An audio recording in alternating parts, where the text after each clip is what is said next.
Hi everyone, நம்ம இன்றைக்கி பார்க்க போகிறது வோல்டாஸில் இன்வெர்டர் டைப்பு தான். ஓகேங்களா, இது என்ன எரர் வந்திருக்குன்னா P4னு எரர் வந்திருக்கு. இப்போ பார்த்தீங்கன்னா மிஷின் 18 ரன்னிங் இருக்குது. கொஞ்ச நேரம் பொறுத்து P4 எரர் வந்துடும். நான் நம்மக்கிட்ட மோட்டர் எல்லாமே கனெக்ட் பண்ணியிருக்கேன். P4 எரர் பார்த்திங்கன்னா ஐபிஎம் டிரைவர் சர்க்யூட் எரர் மாதிரி காமிக்கும். ஓகேங்களா, ஐபிஎம் எல்லாம் ஃபேன் அவுட்டோர் ஃபேன் எல்லாமே ஆன் ஆகும். கம்ப்ரஸர் ஸ்டார்ட் ஆகும்போது டக்கான்னு பார்த்தீங்கன்னா அப்போ போயிட்டு P4 எரர் வந்துடும். அந்த எரர் பற்றி தான் இன்றைக்கி நம்ம ரெடி பண்ணி கொடுக்க போகிறோம் கஸ்டமருக்கு. இது பார்த்திங்கன்னா நம்ம வேலூர்லேருந்து கொடுத்து அமைச்சிருக்காங்க. ஓகே, இது பார்த்தீங்கன்னா ரொம்ப டைப்பில் இது கொடுப்பாங்க. கேரியர், லாய்டு, இது மாதிரி கொஞ்சம் மல்டி டைப் யூஸ் பண்ணுறக்கூடிய அவுட்டோர் பிசிபி இது. சரி, இப்போ பார்த்தீங்கன்னா 18 இருக்குது. இன்னும் கொஞ்ச நாளில் பார்த்தீங்கன்னா P4 எரர் வந்துடும். ஆனால் மோட்டர் எல்லாமே ஒளிந்தான் இருக்குது. மோட்டர் எதுவும் ஸ்டாப் ஆகல. ஸோ நம்ம பார்த்தீங்கன்னா P4 எரர் வந்துடுச்சு. ஸோ அந்த எரர் தான் நம்ம கிளியர் பண்ணி ஃபுல் கம்ப்ரஸர் எல்லாமே ரன் வச்சு ஃபுல் லோடு கொடுத்து ஆன் பண்ணி கஸ்டமர் கொடுத்துடலாம். லாஸ்ட் வரையும் பாருங்கள், யூஸ்ஃபுல்லாக இருக்கும். ஏன்னா அது கண்டுபிடிக்கிறதுக்கு மினிமம் 3 hours 4 hours கிட்ட ஆகும். அதனால் என்னால் ஃபுல் வீடியோ பண்ண முடியல. பட் இருந்தாலும் இந்த மாதிரி எரர் வந்து கிளியர் பண்ணி கம்ப்ரஸர் ஓட்டி ரன் பண்ணி காமிக்கலாம் நம்மளுக்கு. ஓகே, அப்படி பார்த்தீங்கன்னா நம்மளால் போர்டு ரெடி பண்ண முடியும். அதனால் நம்ம போர்டு தான் சேஞ்ச் பண்ணணும்னு அவசியம் இல்லை. எதுவும் ப்ராப்ளம் வரும்போது நம்ம ரெட்டிஃபை பண்ணி நம்ம ரெடி பண்ணி கொடுத்துடலாம். தேங்க்யூ. ஸோ ஃபைனலாக பார்த்தீங்கன்னா நம்ம ஃபால்ட் வந்து ஃபைண்ட் அவுட் பண்ணி அதுக்கான ரீப்ளேஸ்மெண்ட் பண்ணியாச்சு. இப்போ பண்ணிவிட்டு பார்த்தீங்கன்னா மோட்ரு கம்ப்ரஸர் ஓடினு இருக்குது.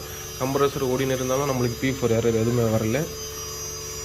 2 hour மோட்ரு, ஏன்னா இது ஏசி மோட்டர் தான் கனெக்ட் பண்ணணும்னு அவசியம் இல்லை. நம்ம ஸ்பாட்லேயே செக் பண்ணிக்கலாம். அதே மாதிரி இது 1.5 ton ஏசி, அதனால் பார்த்தீங்கன்னா ஆம்ஸ் 1.8 வரைக்கும் இருக்குது. இப்போ பார்த்தீங்கன்னா ஃபுல் ஸ்பீடில் ஒன்று இருக்குது. ஸோ நம்ம இதை கண்டுபிடிக்கிறதுக்கு மினிமம் 1 day ஆயிடுச்சு. ஓகேங்களா, ஏன்னா கண்டுபிடிக்கிறது தான் இருக்குதுலே பெரிய விஷயம்.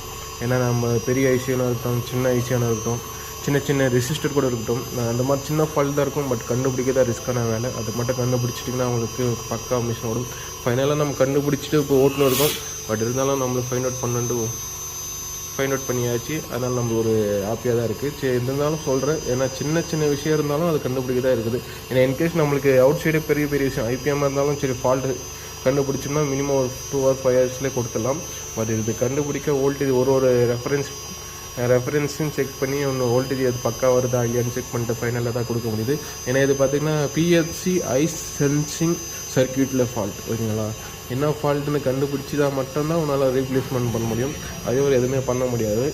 பட் நம்ம இப்போ பார்த்தீங்கன்னா ஃபைனலாக ரெடி பண்ணிட்டு ஃபுல் டெஸ்டிங் கொடுத்துன்னு இருக்கும்.